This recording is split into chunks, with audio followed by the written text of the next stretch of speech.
Well, hello everyone. It is April and Winnie. We are here today to chat about what I would like to read in February. Now, I feel like most people are picking up a lot of romantic reads. Okay, I totally get that. I just have no heart, and so I won't be picking that up. Now, it is incredibly snowy here in Ottawa. Like today, we're having a blizzard, and that is the perfect time to film this video because I mostly want to read very snowy books in February. Don't know where that's coming from other than I guess I'm just embracing the winter. So all of the books, save one, is incredibly snowy.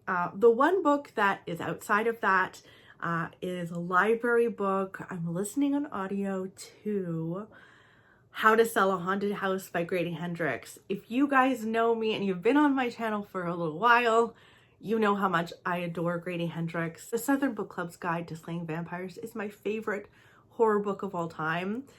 And I was able to snag an audio copy of the book through my library of his new book, and I can't wait. I just started listening to it this morning, and it's wonderful. It's very good. This is about a woman whose parents die suddenly in a car crash, and she has to go back home to basically tidy up the place, get things.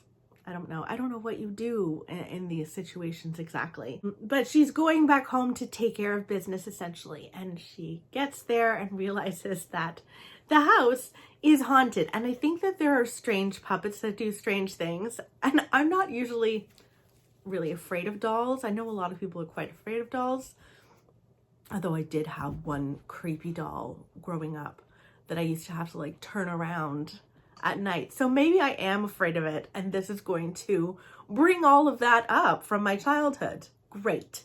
Anyway, so I am reading that. That's the only one that is not like directly snowy. I am also just starting to read The Overnight Guest by Heather Goodenkoff. Is that her last name? I think I've read one book by her before. And The Overnight Guest is about a true crime writer. She has decided to write the story of a family who was brutally murdered.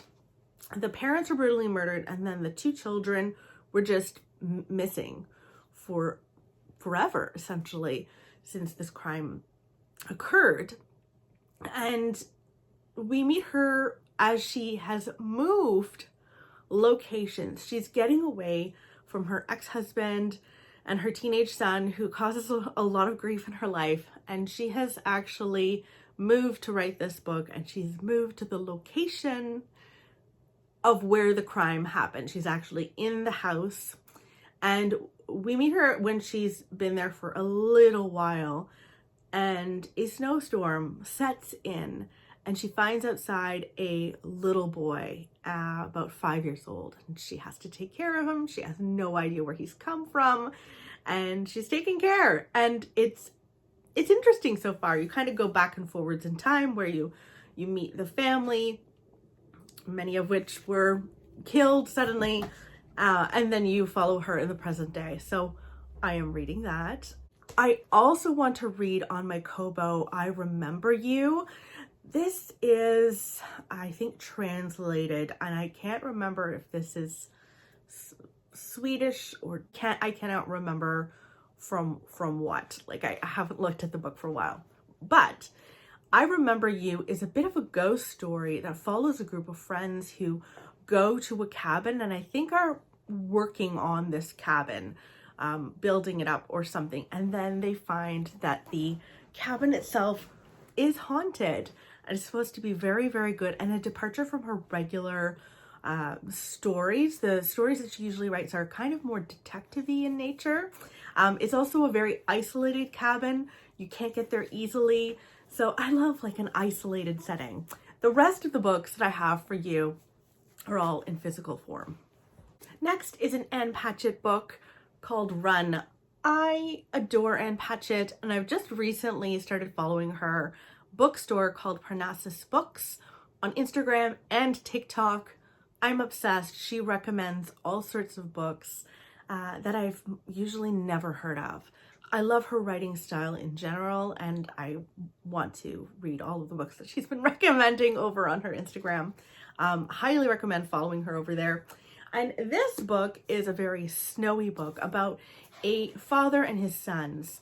The mother has sadly died, and since she's died, we follow Bernard Doyle. He's the former mayor of Boston, and he's raising these boys, and he wants these boys to get into politics, but they have no interest in politics, but he wants them in politics.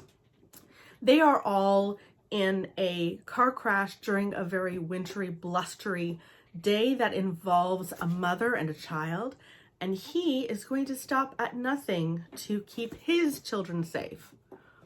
I'm assuming this is excluding this other child. She writes very interesting, layered characters. So this sounds incredible. So next up is 3 Hours by Rosamund Lupton. This takes place in the middle of a blizzard, and a school is under siege. A school shooter has opened fire, and I think we follow mostly the people outside of the school. You follow parents, a police psychiatrist, all of these people outside of the school waiting to hear who is alive, who has passed, who the gunman is, and it sounds gripping. And I desperately want to read this. I can't believe that I haven't read this. I think this is a bit of it's a thriller, but also quite heartbreaking. So we shall see. Last but not least is Voices in the Snow. I think this is the first in a series by Darcy Coates. I really love Darcy Coates.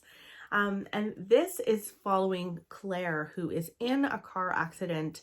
She remembers the moment of impact, but then she wakes up in a bed in this gothic home, and there is a stranger there, a man who says, you know, she was in an accident, he saved her, and around them there is an enormous snowstorm, and it's one of those kind of isolated stories. I think this is like a haunted kind of story as well.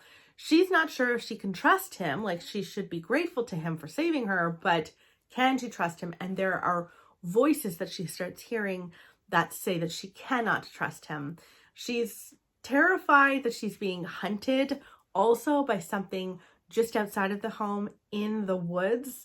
So I think she has kind of two villains that she's trying to contend with here, and it sounds really creepy and perfect for this time of year. So those are all of the books that I would like to read in February. It's kind of nice to do this because I didn't create a January TBR. I just kind of picked up books at whim. It served me well. I've read some good books in January. That wrap up is to come, of course. But yeah, I hope that you guys have a wonderful February reading month. Let me know in the comments below what books you reach for at this time of year. It's Indigenous Storytelling Month. It's Black History Month. Of course, there's Valentine's Day in the mix. So I'd love to know what kind of books you tend to pick up in February and what you're planning to read this February. I will chat with you very soon. Winnie is losing her mind and needs all of the attention. So off I go to play with Winnie Woo. Bye, guys.